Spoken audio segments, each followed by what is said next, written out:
Allahu Akbar, Allahu Akbar, Allahu Akbar. La ilaha illallah, Wallahu Akbar, Allahu Akbar, walillahil hamd. Bismillahirrahmanirrahim. Assalamualaikum warahmatullahi wabarakatuh. Allahu Akbar, Allahu Akbar, Allahu Akbar, Allahu Akbar, walillahil hamd. Allahu Akbar, Allahu Akbar, Allahu Akbar, Allahu Akbar, Allahu Akbar, Allahu Akbar. La ilaha illallah, Allahu Akbar, Allahu Akbar, walillahil hamd. Alhamdulillahilladzi ja'alana a'dhamil ayyam alladzi ahallana at-ta'am wa harrama alaina as-siyam. Asyhadu an la ilaha illallah wa asyhadu anna Muhammadan abduhu wa rasuluhu la nabiyya ba'da. Allahumma salli ala sayyidina Muhammadin wa ala alihi wa ashabihi ajmain. Amma ba'du. Pemirsa dimanapun berada, alhamdulillah kita sudah masuk Hari Raya Aidil Fitri Mubarak. Hari Raya Aidil Fitri Al-Mubarak ini adalah hari yang mana dinanti-nantikan oleh seluruh kaum muslimin dimanapun berada. Akan tetapi di dalam hari raya ini yang perlu kita ketahui bahwa bukan hanya sekedar untuk merayakan hari kemenangan atau hari setelah kita menjalankan amal ibadah puasa dengan kesenangan belaka atau dengan berpesta fora dengan makanan dan pakaian yang mewah dan fasilitas-fasilitas yang lainnya. Akan tetapi kaum muslimin dimanapun berada, yang perlu kita ketahui bahwa di hari raya Aidil Fitri ini ada satu momen yang sangat penting kita ketahui bahwa yaitu adalah ada momen silaturahmi yang paling utama, yang mana kita telah menjalankan amal ibadah puasa 1 bulan full, dan kita ada sebahagian orang fokus untuk melaksanakan amal ibadah dan meninggalkan segala perbuatan-perbuatan yang lainnya. Fokus untuk bermunajah kepada Allah dan beribadah kepadanya, sehingga dengan harapan agar diterima amal ibadahnya, sehingga mendapatkan gelar takwa. Dan pada hari ini kita sudah usai melaksanakannya. Salah satu momen yang sangat penting di hari raya ini adalah momen silaturahmi. Yang pertama, seorang anak yaitu dianjurkan untuk bersilaturahmi kepada kedua orang tuanya yang masih hidup. Sedangkan yang sudah tiada, sudah meninggal, yaitu ziarahlah ke makam kedua orang tuanya. Yang mana bisa jadi ada amalan-amalan kita yang masih belum diterima oleh Allah Subhanahu wa taala oleh sebab kita masih kurang memberikan kenyamanan atau kesenangan, kegembiraan di hati kedua orang tua.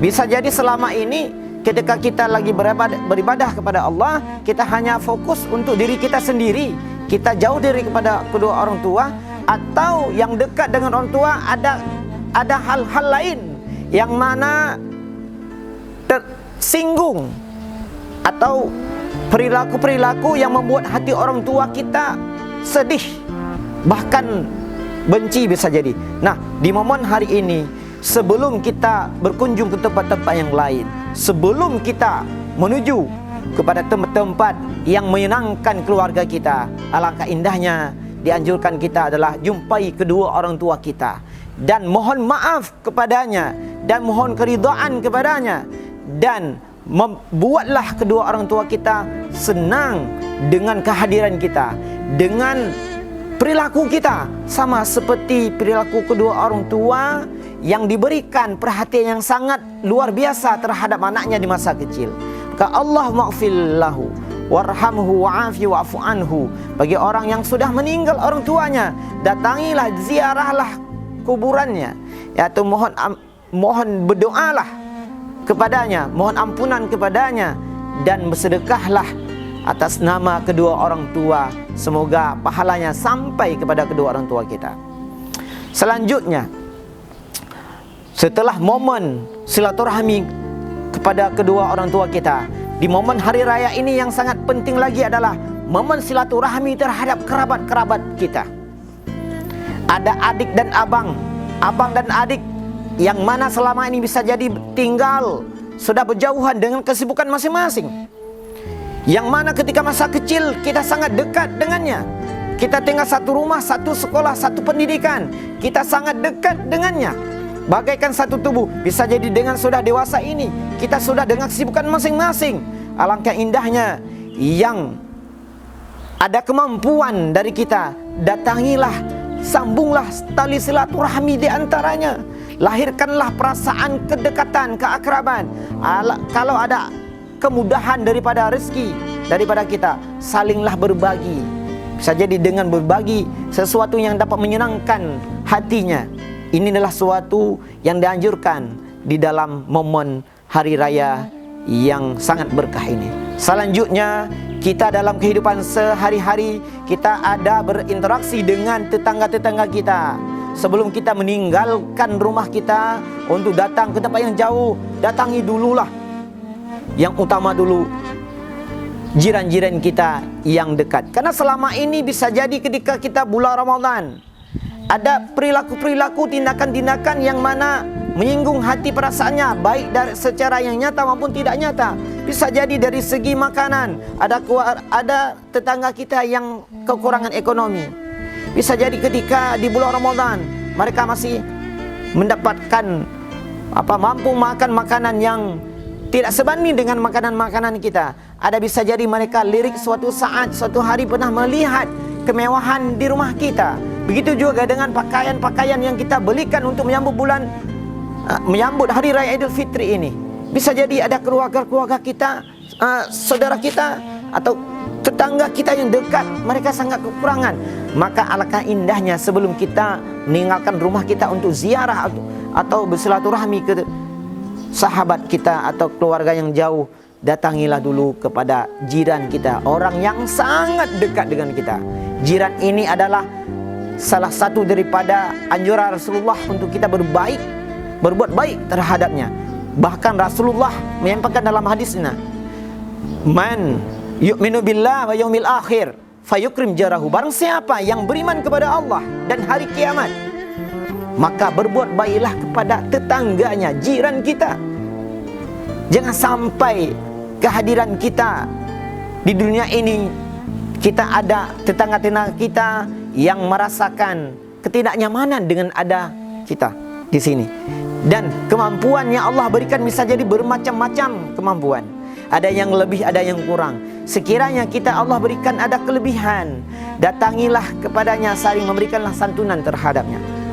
Itulah, wahai pemirsa dimanapun berada, di hari raya Idul Fitri ini banyak orang akan merasakan kemenangan, akan merasakan hari yang sangat istimewa pada hari ini. Bahkan kegiatan-kegiatan lain diliburkan, bahkan kegiatan-kegiatan swasta maupun dari pemerintahan diliburkan. Untuk apa? Untuk mengisi acara-acara yang sangat sakral yang ditunggu selama ini setelah menjalankan amal ibadah puasa. Perlu kita renungkan bahwa ketika masuk bulan hari raya ini adalah bukan hari untuk merayakan kesenangan semata. Bukan hanya kita melampiaskan hari ini dengan melupakan apa saja perjuangan-perjuangan yang sudah kita lakukan di bulan Ramadan yang sudah kita hadapi. Ketika masuk bulan hari raya ini adalah ada yang penting selain silaturahmi yang perlu kita pahami. Di sini adalah ada adab kita, akhlak kita bisa lebih bagus dari sebelumnya. Bisa jadi daripada perkataan kita, tutur kita, amal ibadah kita bisa jadi lebih bagus daripada sebelumnya. Oleh sebab apa? Kita sudah melatih diri kita, sudah melatih tubuh kita, sudah melatih segala pandangan kita, sudah melatih daripada menjaga segala perbuatan-perbuatan kita agar terhindar daripada perbuatan-perbuatan maksiat selama bulan Ramadan. Nah, ketika masuk bulan hari raya ini, kita akan menjadi orang yang lebih baik dari sebelumnya. Ini adalah salah satu tanda orang-orang yang diterima oleh Allah akan amal ibadah puasa selama ini. Sebaliknya begitu pula, kalau sudah masuk bulan hari raya ini adalah bulan Syawal ini, di hari raya ini, tetapi akhlak kita, tingkah laku kita, perilaku kita lebih buruk lagi daripada sebelum masuk bulan Ramadan, ini adalah bertanda bahwa bisa jadi ini adalah ada kemungkinan amal ibadah puasa kita belum diterima oleh Allah Subhanahu wa taala. Semoga dengan memasuki hari raya Idul Fitri ini kita semuanya mendapatkan keberkahan daripada bulan suci Ramadan dan keberkahan dengan bulan kemenangan ini, dengan sambung silaturahmi dan dengan segala tingkah laku kita lebih bagus dari sebelumnya. Saya akhiri dengan wabillahi taufiq wal hidayah. Wassalamualaikum warahmatullahi wabarakatuh.